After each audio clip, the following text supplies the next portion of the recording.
La chenille a été démasquée lors du deuxième prime de Masked Singer diffusé hier, vendredi 21 avril, sur TF1.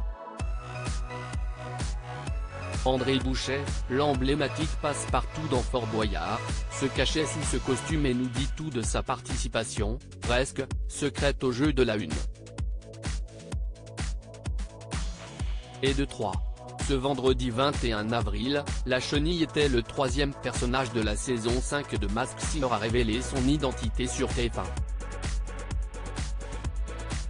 L'émission d'enquête a en effet fait son grand retour à l'antenne, seulement 6 mois après la fin de la 4e saison remportée par une tortue baptisée Amaury Vassili. Pour cette 5e édition, 2 recrues féminines rejoignent le jury aux côtés de Kev Adams et Jeff Panacloak, et une quinzaine de célébrités jouent le jeu, cachées derrière des créations spectaculaires. Hier soir, la chenille géante, tout comme le vautour et le canard la semaine précédente, a perdu son masque. L'occasion pour André Bouchet, le mythique passe-partout dans Fort Boyard, de se confier sur son expérience dans la peau de ce drôle d'insecte. Interview. Téléloisirs.fr, comment avez-vous été approché pour participer à Masked Singer ? André Bouchet, la production de l'émission m'a démarché, c'était la première fois que l'on me contactait pour un tel jeu. Qu'est-ce qui vous a convaincu d'y participer ? Le personnage de la chenille. Était-ce un choix de votre part ? Non, quand on m'a présenté le concept de Masked Singer, que je connaissais et que j'avais déjà regardé, on m'a également proposé un costume, celui de la chenille. Je l'ai vu et je me suis dit mais il est magnifique. Puis j'ai signé et je l'ai adopté. On sait que les costumes sont très imposants dans cette émission. Comment vous sentiez-vous à l'intérieur ? Très bien. Je suis de petite taille donc il m'allait bien.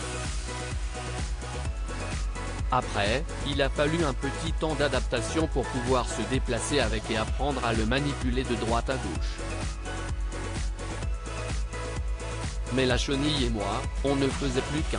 Ces 30 dernières années, on vous a surtout vu dans Fort Boyard sur France 2. Avez-vous dû demander la permission pour figurer sur une chaîne concurrente ? Le concept m'a beaucoup plu et j'ai vraiment fait attention à ne pas dévoiler, même à mes collègues. Je ne pouvais pas leur dire, tiens, je vais faire une émission sur TF1 dont je ne peux pas trop vous parler. Sinon, je me serais fait griller tout de suite, sans dire le nom de l'émission. À partir du moment où j'ai découvert le costume de la chenille, je suis parti avec sans rien dire à personne, rire. Justement, comment avez-vous veillé à garder le mystère autour de votre participation, notamment quand vous vous baladiez dans les coulisses de l'émission ? J'étais tout le temps caché, j'avais un espèce de parapluie et une cape autour de moi pour ne pas que je sois reconnu. Sinon on m'aurait vu, grâce à ma différence. Et auprès de vos proches, j'ai réussi à jouer le jeu. Il y avait seulement ma femme qui était au courant de ma participation. Vous a-t-elle aidé à répéter, entre autres ? Elle est tout le temps auprès de moi donc oui, elle m'a donné toutes sortes de conseils et elle me donnait régulièrement son avis. Hier soir, comment a-t-elle réagi en regardant votre performance ? Elle a aimé et puis ce n'était pas la première fois qu'elle me voyait chanter puisque je fais des spectacles et des concerts. Il est vrai qu'avant le tournage, vous aviez déjà un certain niveau en chant. En interprétant Vivre pour le meilleur, aviez-vous envie de vous challenger ? Oui, exactement. C'est un gros morceau, que je ne chante pas d'habitude, mais il faut savoir se projeter et se défier. C'est une chanson que j'ai dû apprendre et répéter de manière à lui donner du sens.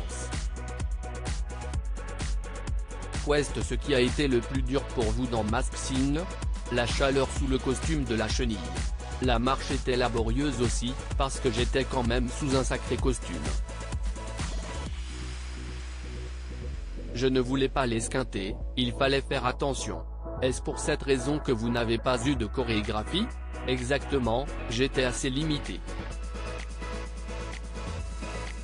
Avec la production, on a fait en sorte que je n'ai que les mains à bouger, sinon ça aurait été plus compliqué. Qu'est-ce qui vous a le plus plu dans cette expérience? De participer à l'émission, tout simplement. D'être entouré de gens sympathiques sur le plateau, de professionnels, puis d'avoir ce joli costume sur lequel ils ont fait un superbe travail. C'est une belle aventure.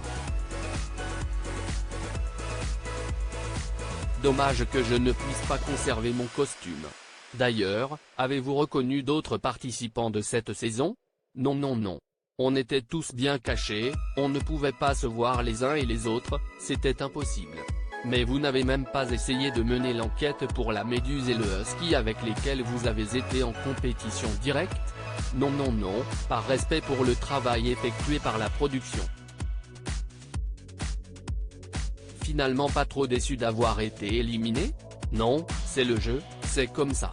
J'ai fait mon passage et je suis très content de l'avoir fait. Et je pense qu'il y en a plein qui auraient voulu le faire. Je suis content de moi, d'avoir interprété une grande chanson. Quels sont vos projets? Cet été, je continue toujours Fort Boyard.